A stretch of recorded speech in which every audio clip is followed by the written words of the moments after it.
Todo mundo está falando que a inflação está baixa, que a taxa Selic caiu de novo. Tá, mas como é medida a inflação? O que é esse tal de IPCA?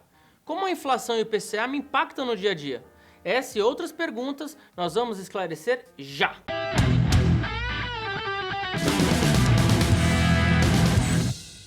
Eu sou Rafael Meneghelli, mas antes da gente falar sobre a inflação e sobre o IPCA, eu gostaria de lembrar você de se inscrever aqui no nosso canal, ativar as notificações e também deixar o seu like aqui no nosso vídeo para ajudar que esse conteúdo chegue para mais pessoas e que a educação financeira seja cada vez mais disseminada aqui no nosso país. Tá, antes de mais nada, vamos entender o que é a inflação.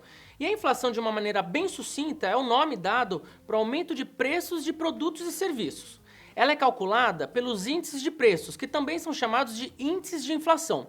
E o que isso muda no meu dia a dia? Bom, eu vou explicar para você mostrando essa imagem. Então olha aqui, ó, em 2006 você comprava uma coca de 2 litros com esse valor aí de R$ 3,50 e hoje, com esse mesmo dinheiro, né, você compra só uma coca mini. Por isso a gente fala tanto que nosso dinheiro precisa ficar investido. O valor que você tem hoje vai diminuir ao longo do tempo, exceto se ele tiver investido a uma taxa acima da inflação. Mas no vídeo de hoje nós vamos aprofundar a forma como a inflação é medida e acompanhada. E uma das formas mais populares de acompanhar a inflação é por meio do Índice Nacional de Preços ao Consumidor Amplo, que é o famoso IPCA. E o IPCA é um número que é calculado mensalmente pelo IBGE, que é o Instituto Brasileiro de Geografia e Estatística. E o objetivo do IPCA é medir a variação de preços de um conjunto de produtos e serviços que são comercializados no varejo. O índice IPCA, especificamente, é muito divulgado porque o governo federal usa o índice como o índice oficial de inflação no Brasil. Por isso que ele é referência para as metas de inflação e também para as alterações nas taxas de juros, né, na Selic. E outra coisa que o IPCA ele tem por objetivo representar o consumo das famílias de renda entre 1 e 40 salários mínimos, que de acordo com o IBGE representa mais ou menos aí 90% da população pertencente às áreas urbanas no Brasil. Tá, e quais são os produtos que são avaliados, né, os preços? Bom, são 9 categorias que são avaliadas para compor o índice. Eu vou citá-las aqui: alimentação e bebidas, habitação, artigos de residência, vestuário, transportes, saúde e cuidados pessoais, despesas pessoais, educação e comunicação. A equipe do IBGE faz então essa coleta de informações de preços em estabelecimentos comerciais, de prestação de serviços, em concessionárias de serviços públicos e também em pesquisas na internet. E apesar do IPCA ser um índice válido nacionalmente, o IBGE faz esse levantamento em 13 áreas urbanas do país, de aproximadamente 430 mil preços em 30 mil locais.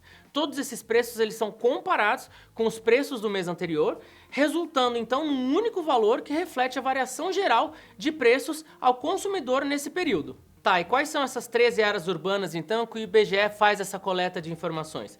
São as seguintes: Belém, Belo Horizonte, Campo Grande, Curitiba, Distrito Federal, Fortaleza, Goiânia, Porto Alegre, Recife, Rio de Janeiro, Salvador, São Paulo e Vitória.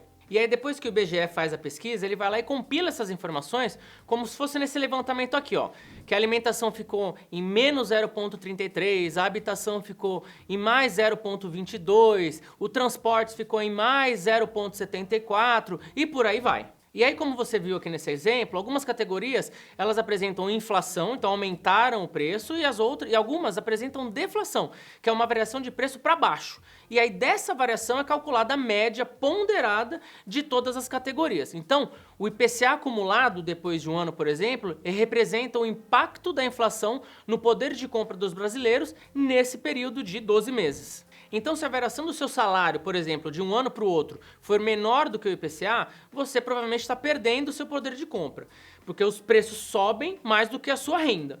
Se a inflação do seu salário for a mesma variação, então seu poder de compra se mantém o mesmo. Agora, se você receber um aumento de salário acima do IPCA, o seu poder de compra vai aumentar. E para você ter uma ideia, olha só como foi a variação do índice IPCA nos últimos anos. A maior variação mensal do IPCA foi em março de 1990, chegou a 82,39%, e a menor variação aconteceu em agosto de 1998, que houve uma deflação aí de 0,51%.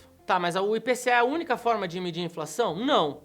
Né? Além do IPCA, o IBGE tem outros índices também que medem a inflação, como por exemplo o INPC, o IPCA 15, que é diferente aí do IPCA apenas no período de coleta, né? Que em geral ele vai do dia 16 do mês anterior até o dia 15 do mês de referência. Então ele é como se fosse uma prévia do IPCA. Tem também o IPCA-E, que é o acumulado trimestral do IPCA 15. Tem o IPP, que é voltado para a indústria e mede a variação de preços de vendas recebidos pelos produtores de bens e serviços. Então a sua sigla, ela corresponde ao índice de preços ao produtor. E tem o SINAP também, que é produzido em conjunto com a Caixa Econômica Federal, e ele mede a variação de preços para o setor habitacional de construção. Essa sigla então corresponde ao Sistema Nacional de Pesquisa de Custos e Índices da Construção Civil. Mas também existem outros índices de inflação que são calculados por outras instituições. E esses são os mais importantes, que é o IGPM, que é o Índice Geral de Preços do Mercado, que é calculado pela Fundação Getúlio Vargas, e o IPC-FIP, que é o Índice de Preços ao Consumidor, que é calculado pela Fundação Instituto de Pesquisas Econômicas, o FIP. E agora que você sabe tudo sobre o IPCA, lembre-se, seu dinheiro precisa ficar investido a uma taxa de juros sempre acima da inflação. Senão significa que você está de fato perdendo seu dinheiro ao longo do tempo. E lembre-se também de se inscrever aqui no nosso canal, ativar as notificações e dar o seu like aqui no vídeo. Deixe aqui seu comentário e sugestão de temas também para os próximos vídeos. Um forte abraço e até o próximo vídeo!